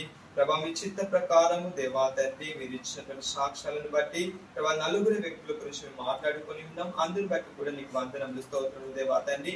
మరి వీరిని జ్ఞాపకం చేసుకుంటూ ఈ లోకంలో ఉన్న మా అందరి కోసం ప్రభా తండ్రి మా ఆత్మీయ జీవితాలు ప్రభా తండ్రి వీక్షిస్తున్న ప్రతి ఒక్కరి జీవితాలతో కూడా ఇంతవరకు మీరు మాట్లాడాలని ప్రభా తండ్రి వారి జీవితాలు కూడా కట్టి ఈ విధంగా నడుచుకునే వారిగా ఉండాలని యేసు నామములో ప్రార్థించండి, వేడుకొంచుకుంటున్నాము తండ్రి. అందించిన బ్రదర్ గారికి వందనాలు తెలియజేసుకుంటున్నాను. సో ఫైనల్ గా నేను చెప్పేది ఏంటంటే ఇంకను బహుబలంగా ఆన్లైన్ లోనో ఆఫ్లైన్ లోనో దేవుడు మిమ్మల్ని ఒక వెలిగే నక్షత్రం వల్ల దేవుడు మిమ్మల్ని ఉపయోగించుకోవాలని నేను మనస్ఫూర్తిగా ప్రార్థిస్తున్నాను. బ్రదర్ గారు బ్రదర్ అనిల్ మీ ఇన్స్టాగ్రామ్ ఐడి చెప్పండి. మా విషయంలో బ్రదర్ అనిల్ 111 యూట్యూబ్ యొక్క నేను కూడా సో బ్రదర్ అనిల్ అని ఉంటుంది. ఓకే, మీకు బ్రదర్ సతీష్ గారిని కూడా చూపించాలని నేను ఇష్టపడుతున్నాను. చాలా ఆత్మీయ సహోదరుడు. ప్రార్థన శక్తి అనబడే యూట్యూబ్ ఛానల్లో క్షమించాలి ప్రార్థన శక్తి అనబడే ఇన్స్టాగ్రామ్ ఛానల్లో చాలా గొప్పగా దేవుని పనిచేస్తున్నారు. అలాగే సండే స్కూల్ టీచర్గా కూడా ఆయన పనిచేస్తున్నారు. సో ఆయన కూడా మీకు చూపించాలి. ఫైనల్ గా క్లోజ్ చేసే ముందు ఆయన వచ్చారు కాబట్టి ఆయన కూడా మీకు చూపించాలని ఇష్టపడుతున్నాను. ఓకే, కూర్చోండి. సో ఆత్మీయ సహోదరుడు సతీష్ గారు ప్రార్థన శక్తి అనబడే ఇన్స్టాగ్రామ్ ఛానల్లో చాలా ఘనంగా దేవుని పరిచయం చేస్తున్నారు. చాలా మందిని ఆయన ఇద్దరు కూడా చాలా మందికి దేవుడు ఆశీర్వాదకరంగా ఆయన వాళ్ళిద్దరిని ఉంచాలని బట్టి ప్రభువుని స్తుతిస్తున్నాను. 2 నిమిషాలు సత్యబాబు గారు మాట్లాడతారు. సో ఇంతవరకు మీరు నలుగురు వ్యక్తుల సాక్ష్యాలను మీరు విన్నారు కదా. ఇటువంటి జీవితాలు మనం కూడా కలిగి జీవించాలని ఈ వీడియోని మీ ఫ్రెండ్స్ కి, మీ బంధువులకు, మిత్రులకు ప్రతి ఒక్కరికి షేర్ చేయాలని మనస్ఫూర్తిగా కోరుకుంటున్నాను. Praise the lord. ఒక చిన్న ప్రార్థన సతీష్ బ్రదర్ గారు చేస్తారు. మహోన్నతుడు, మహాగణుడు, పరిశుద్ధుడు వేసిన మీకు వందనాలుగా. మీ కృపలో, మీ దయలో మనందరినీ నిలబెట్టుకున్న మీకు స్తోత్రాలు. ఎందరైతే వీడియోని వీక్షిస్తున్నారో ప్రతి ఒక్కరితో మీరు మాట్లాడండి.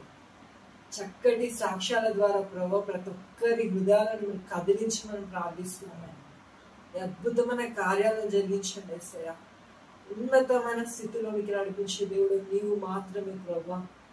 యేసయ్య ప్రభా, నీ వాక్కుతో ఈ వీడియో చూస్తున్న ప్రతి ఒక్కరితో మీరు మాట్లాడమని, వారి సాక్ష్యాలను ప్రభా బైబిల్లో ఉన్న వారి సాక్ష్యాలను వారు వింటూ ఉండగా అద్భుత కార్యాలు జరిగించమని, తోడుగా ఉండమని నీకే మహిమ చెల్లిస్తూ యేసయ్య శక్తిగా నామములో ప్రార్థిస్తున్నాను కన్నా తండ్రి. Amen, amen, amen. Thank you for watching. దేవుడు మిమ్మల్ని దీవించిన గాక. దేవుడు ఆయన రాకడకు మిమ్మల్ని సిద్ధపరిచి మేఘం ఎక్కించాలని మనస్ఫూర్తిగా ప్రార్థిస్తున్నాను. ప్రియులారా, షాలం రాజు IOM అనే ఇన్స్టాగ్రామ్ ఛానల్ ని, అలాగే ప్రార్థన శక్తి అనే ఇన్స్టాగ్రామ్ ఛానల్ ని, అలాగే బ్రదర్ అనిల్ 111 అనే ఇన్స్టాగ్రామ్ ఛానల్ ని మీరు ఫాలో అవ్వండి. అలాగే ఇగ్నైట్ మెసేజెస్ యూట్యూబ్ ఛానల్, ప్రార్థన శక్తి యూట్యూబ్ ఛానల్, అలాగే బ్రదర్ అనిల్ అనే యూట్యూబ్ ఛానల్ ని కూడా మీరు ఫాలో అవ్వండి. సో ఇంకా చాలా వీడియోస్ మీ ముందుకు రాబోతున్నాయి. సో వాటి కొరకు ఎదురు చూడండి ఆసక్తితో. ఖచ్చితంగా మిమ్మల్ని నిరాశపరచని చాలా విషయాలు మీ ముందుకు రాబోతున్నాయి. God bless you all. మరణాథ అనగా ప్రభు త్వరగా వచ్చుచున్నారు. ఆ రాకకు దేవుడు మనందరినీ సిద్ధపరిచి మేఘం ఎక్కించును గాక. ఆమేన్.